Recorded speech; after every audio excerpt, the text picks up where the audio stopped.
So we're all familiar with the battle droids utilized by the Trade Federation and later the CIS during the Clone Wars. While the mainstay battle droids of both factions may seem very similar on the surface, they're actually very different. So today we're going to look at the differences between the OOM and B1-Series Battle Droids. I'm Colin, and this is Sci-Fi Deep Dive. Remember, if you enjoyed this video, to head down below and hit that subscribe button.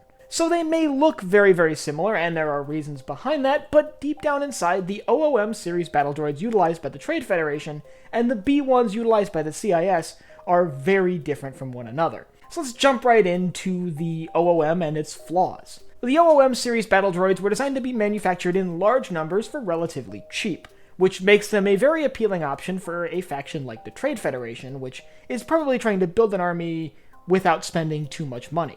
They were perfect for defense and fending off pirates attacking merchant vessels, so they were a very obvious choice for a faction like the Trade Federation. However, during the Battle of Naboo, their flaws became very quickly exploited by local forces, who destroyed the droid control ship, rendering all of the OOM-Series Battle Droids completely useless. This meant that any faction operating these droids had a very clear, glaring weakness: destroy the main control computer and all these droids become basically scrap metal. But on top of that, the OOM series did have some other flaws. They had some structural problems. The material they were made out of was generally the cheapest material possible, so when it came to actual combat, they were lacking in some ways. And their combat programming was more designed for security roles as opposed to combat roles, making them very effective security agents, but not really great soldiers on the battlefield. However, after the Battle of Naboo, when all of these weaknesses were exposed to the galaxy as a whole, the companies behind the production of the OOM-Series Battle Droids began working on improvements.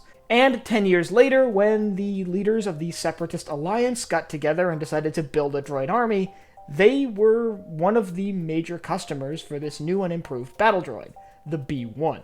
The most significant improvement the B1 made over the OOM series was having a more autonomous system. It allowed these droids to function autonomously in the event of them losing contact with a control computer, which they did still rely on. Basically, if the droid control ship is destroyed, these droids are able to operate on their own. This autonomy allowed them to be more effective at following orders, especially orders that were more vague, allowing them to make split-second decisions on the battlefield. But on top of that, their sort of production quality in general was improved.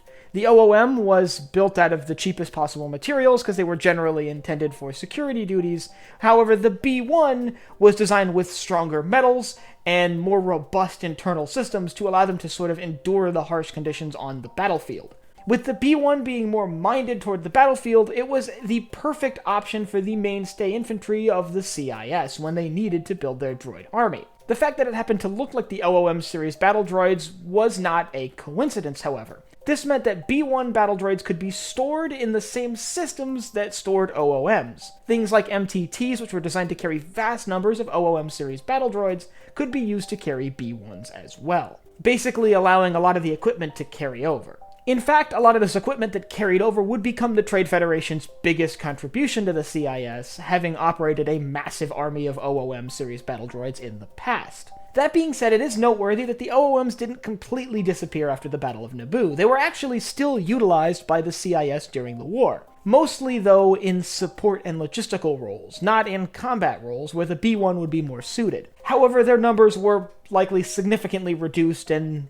probably by the end of the war, they were mostly phased out in favor for the B1s, which were just more adaptable. The B1-Series Battle Droid would go on to become the face of the Separatists during the Clone Wars, and ultimately would become a symbol of the massive droid armies deployed during the conflict. However, these droid armies consisted of a wide variety of battle droids, not just B1s and B2s. If you'd like to learn about some of the other infantry units utilized by the Separatists during the Clone Wars, I'll leave a link up here to my video on that. And I want you to let me know down in the comments whether you think it was smart for them to keep the sort of exterior design from the OOMs when they upgraded to the B1s.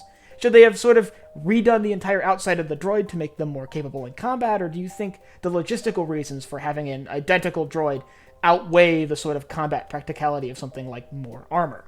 And if you have anything else you'd like to see me cover in Star Wars, leave it down below in the comments. And last but not least, if you enjoyed this video, head down below, hit the like button, the subscribe button, and the bell icon so you get notified when I upload new videos. So for Sci-Fi Deep Dive, I'm Colin, and I will see you next time.